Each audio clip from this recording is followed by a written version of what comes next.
What's going on, everyone? Welcome back to another episode of Primetime Sports Podcast, hosted by Jeremy Lyers. It's been a little bit since I recorded my last episode. A lot's happened in sports over the last week. In this episode, I'm going to give a quick recap of Week 11 in the NFL. After that, I'll preview today's Black Friday game between the New York Jets and the Miami Dolphins. And then after that, I'll also preview BC Football Senior Day, which is also today versus the University of Miami. And then at the end, I'll preview the Giants and Patriots game for this Sunday. So let's start off with the Giants win last week over the Washington Commanders, their second win over Washington this season. What a game for the undrafted free agent quarterback, Tommy DeVito. Hometown kid for the Giants. Threw 3 touchdowns last week with 246 passing yards. Also had a very good day passing the ball to Darius Slayton. Darius Slayton had 4 catches for 82 yards and a touchdown. DeVito also found Saquon for 2 touchdowns. Saquon finished the game 14 carries for 83 yards with 4 catches for 57 yards and 2 touchdowns in the air. Saquon had -2 rushing yards before the last play of the third quarter, but finished the game with 14 carries at 83 yards, really came to life in the fourth quarter when the Giants needed it most. Tommy DeVito was sacked 9 times in this game, but I look back a lot of the film, not all of it was on the offensive line. There obviously were some breakdowns by the offensive line that we've seen all season, but he did hold the ball for too long on a good amount of those plays. But when he did get rid of it, he made Washington's defense pay, went through his progressions well for the most part. Red coverage is pretty good as well before snapping the ball. Had a good game overall for the hometown kid. Very happy for him, 246 passing yards, 3 touchdowns, and no picks. Daniel Jones, Tommy DeVito, and Tyrod Taylor all have a win apiece this season. And Tommy DeVito has a touchdown pass in 3 straight games. He had a touchdown pass versus Las Vegas, 2 versus Dallas, and then 3 versus Washington last week.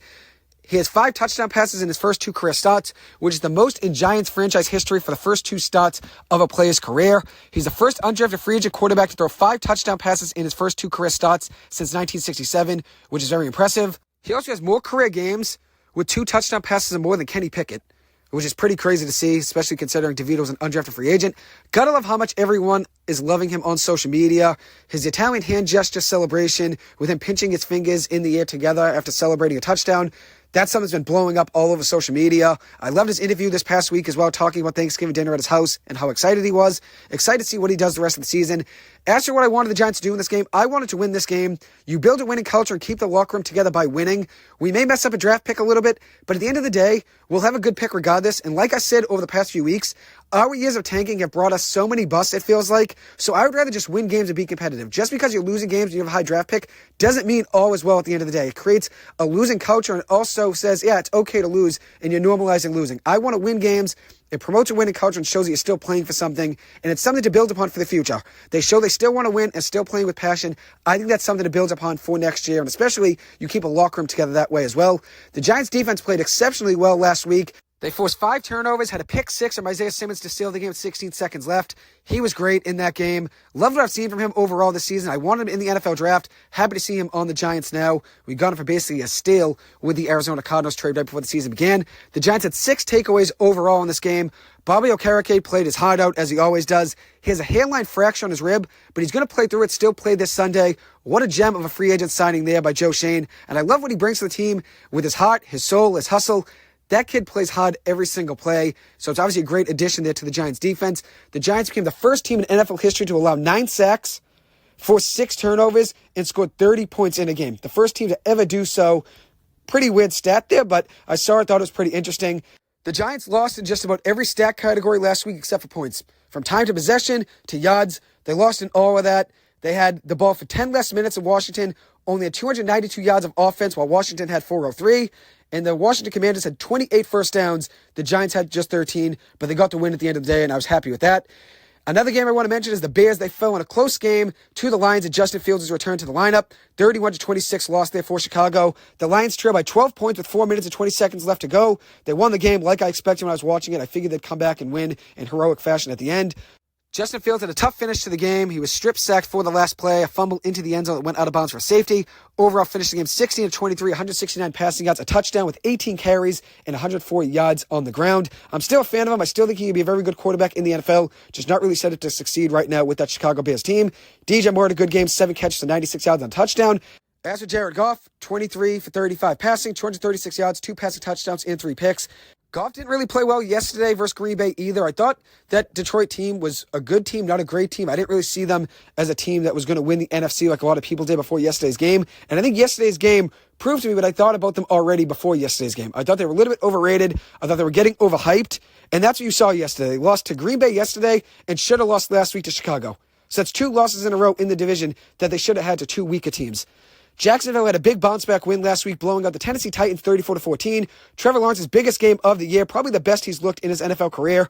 24-32 passing, 262 yards, 2 passing touchdowns, and 5 carries for 17 yards and 2 touchdowns on the ground. 4 total touchdowns in that game for Trev. I had confidence he'd turn things around. The same thing goes for that Jacksonville Jaguars offense overall. I knew they'd figure things out at some point. Calvin Ridley had a big bounce-back game, 7 catches for 103 yards and 2 touchdowns.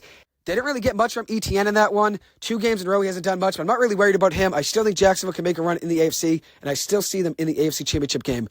The Bills blew out the Jets last week 32-6. Zach Wilson was benched for the second time now in the last year. He's now 3rd on the depth chart heading into today's game. He took it well, though, afterwards, said he understands why he got benched, and he understands that the Jets had to make a change. They were struggling to score points with Wilson at quarterback. They had their first touchdown last week since Week 8 against the New York Giants. Heading into last week, they had 36 consecutive drives without a touchdown, which is very disappointing to see. Wilson finished last week's game 7 for 15, 81 yards, a touchdown, and a pick. Josh Allen on the other side had 275 passing yards, 3 passing touchdowns, and an INT. Had a good bounce-back game last week. I still feel like he's inconsistent, though. He doesn't always show up every single week. Has a strong arm, big guy. A lot of people are a big fan of him. To some degree, reminds me of Jay Cutler. Big guy with a big arm. Doesn't always show up. A little bit inconsistent, but they're a gunslinger. I think there are some similarities there between Jay Cutler and Josh Allen. The Broncos took down the Vikings on Sunday Night Football 21-20. The Broncos scored a touchdown with a pass from Russell Wilson to Courtland Sutton with 1 minute and 9 seconds left in the game to take the lead. The Vikings had a chance with the ball, under a minute to go, couldn't get anything going, couldn't get into field goal range to try to win the game. Russell Wilson finished the game 27-35 passing, 259 yards and a touchdown. Josh Dobbs was 20 of 32 passing, 221 yards, a touchdown, an INT, and a rushing touchdown as well. Did have a fumble loss for 2 touchdowns and 2 turnovers. The Broncos have won 4 games in a row. Russell Wilson over the last 4 games has a 74% completion percentage, which is 3rd best in the NFL. 7 touchdowns and no picks, which is 1st best in the NFL over that stretch, and a 112.9 passer rating, which is 5th best in the NFL over that stretch.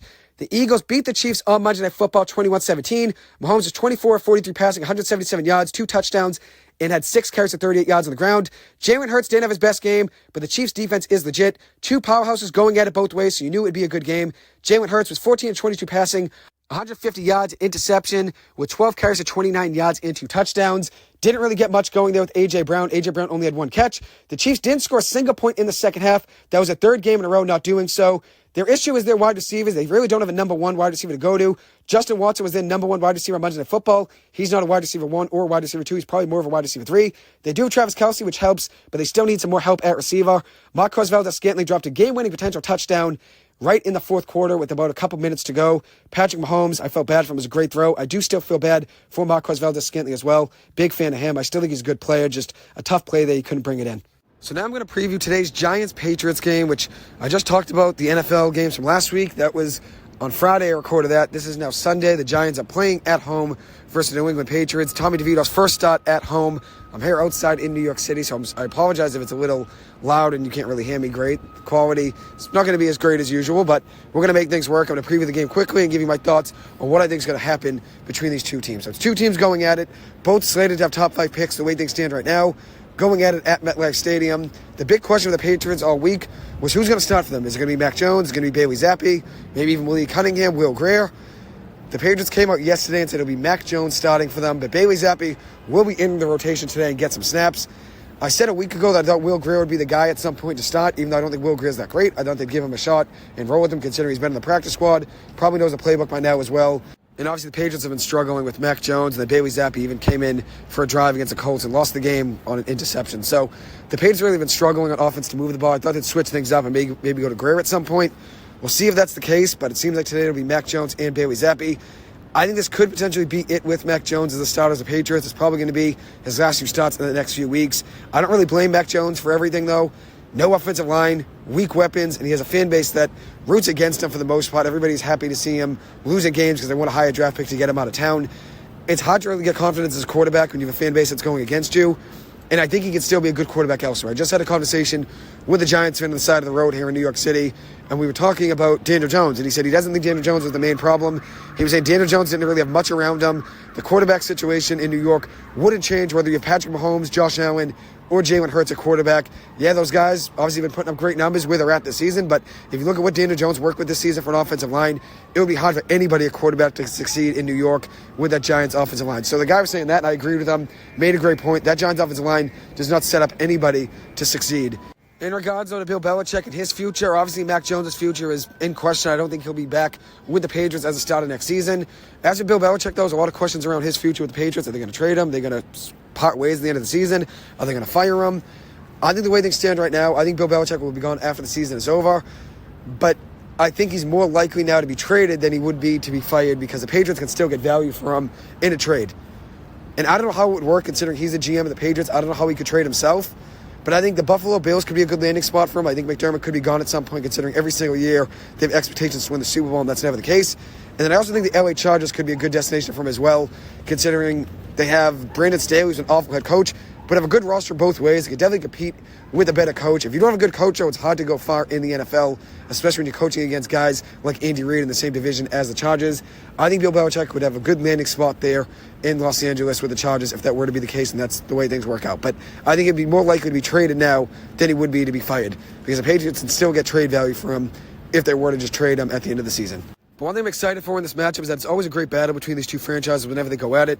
The Giants have had the Patriots' number, obviously, in the bigger games, with 2 Super Bowl wins in 2008 and 2012 head-to-head. So even though the Giants, at the end of the day, have struggled overall over the last 10 years or so, we do still have a Super Bowl in 2012. We have 2 Super Bowls in the last 15 seasons.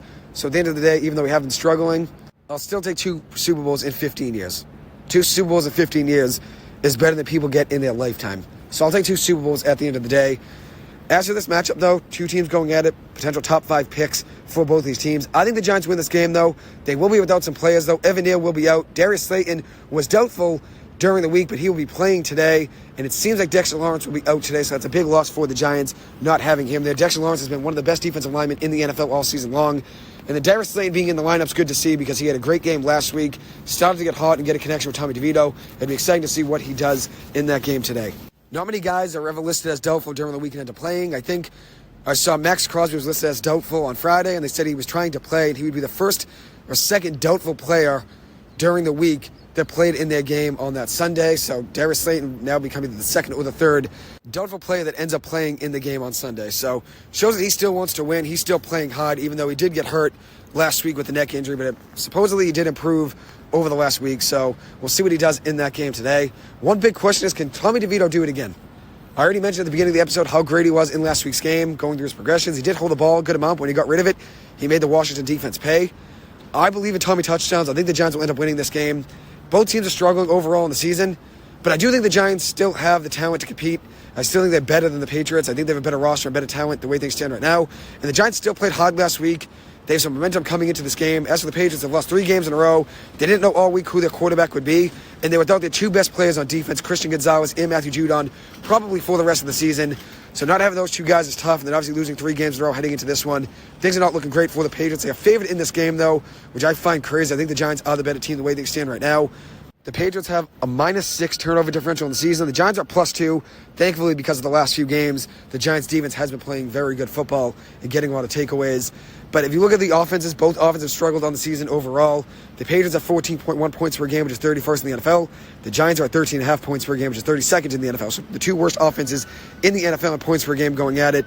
I still want to win games, though, like I said, over the last month or so. I still want to win games. I know a lot of Patriots fans want to lose this game, so it seems like a lot of them will be rooting for the Patriots to lose, to try to tank, try to get a better draft pick. So a lot of people are going to be rooting for the Giants in today's game, especially my friends that are all Patriots fans. But I'll be rooting for Tommy DeVito and the Giants. I still want to win games, even though we could get a higher draft pick by losing. At the end of the day, you want to develop a winning culture. Just normalizing losing just to get a higher draft pick, and sometimes you can still get the play you want even if you fall a pick or 2 behind. You can always trade up as well. I don't want to just lose games to lose games. Guys have their careers on the line, their futures in the NFL. Some of them are playing for contracts right now. Some of them are in their last season in the NFL. They want to go out there. They want to win games. You don't want to just lose on purpose, because when you're just trying to lose on purpose, it doesn't really set up the locker room for the future. That's how you get guys to lose faith in a coach, is when they're just normalizing losing. But I don't think coaches ever really want to lose. I don't think players ever really want to lose. Maybe a front office maybe would want to lose since they want a higher draft pick, but I don't think players ever want to lose the game on purpose. At least they shouldn't want to lose the game on purpose. I guess you never know, but they shouldn't want to lose the game on purpose. And the same goes for coaches. Their records are on the line. Their futures are on the line. Their next contract is on the line. They shouldn't want to lose games on purpose. And as a fan, I just want to win games. I just want to win games. I know the Giants are right now at 3-8. Doesn't really look great the way things currently stand. But when you're just normalizing losing just to lose and you want to tank, it doesn't really set up a great message to the locker room right now. And then obviously it doesn't set up a great message for the future. Just saying, yeah, we can just lose games. Who cares? You can't just mail in the season. You still have to play the games. And that's why I still want the Giants to win. Don't really want to just lose games on purpose. I don't really want to tank. I've already given my message on that now a million times in this episode, so you already get it, obviously. But what I think is going to happen, I think the Giants will roll in this game. I'm going to go with the Giants winning this one 24-17 with 2 touchdown passes from Tommy DeVito. I think he's going to have 1 touchdown pass to Wan'Dale Robinson. And I feel like DeVito's also going to have a rushing touchdown. So 3 total touchdowns for DeVito on the day. I think Kayvon Thibodeau's going to have a big day against the Patriots offensive line that struggled for the most part on the season. Thibodeau's been awesome this year, 10.5 sacks, which is 6th in the NFL. I said he'd have a breakout season before the season began, and that was one of my best predictions for the Giants this year. One of my only better ones, considering I had the Giants at 10-7, and I had Daniel Jones as a top 5 quarterback in the NFL this season. The way things worked out, the Giants aren't going to be 10-7, and Daniel Jones right now is not a top 5 quarterback in the NFL because of the injuries. That doesn't mean I don't believe in Daniel Jones. I still think he can be a winning quarterback elsewhere. It's just probably not going to be in New York, unfortunately. But I think this game's going to be 24-17 Giants. I think Kayvon Thibodeau's going to have a big game with a big sack. I think Tommy DeVito's going to have 3 touchdowns, one of them to Wan'Dale Robinson. And I'm also going to have an interception from Jason Pinnock. I think picks off Mac Jones at some point in the game. I do like Donnie Holmes a lot, like Cordell Flott a lot. Rooting for those 2 guys to do well in the Giants secondary. Donnie Holmes had a pick last week. I think he has another one today. So 2 interceptions. I have one being Jason Pinnock, one being Donnie Holmes. I love that the Giants defense is still playing hard, though. Bobby Okereke playing through a fractured rib. He said if he's still healthy enough to go, he still wants to play games to try to win, and I respect that at the end of the day. Tough as nails. It shows he's not mailing in the rest of the season. He still wants to win, which obviously I'd love to see. Anyways, I will conclude this episode. Thank you guys so much for taking the time to listen to this. As always, I appreciate it. I hope you guys have a good one, and I'll see you guys in the next episode. Thank you.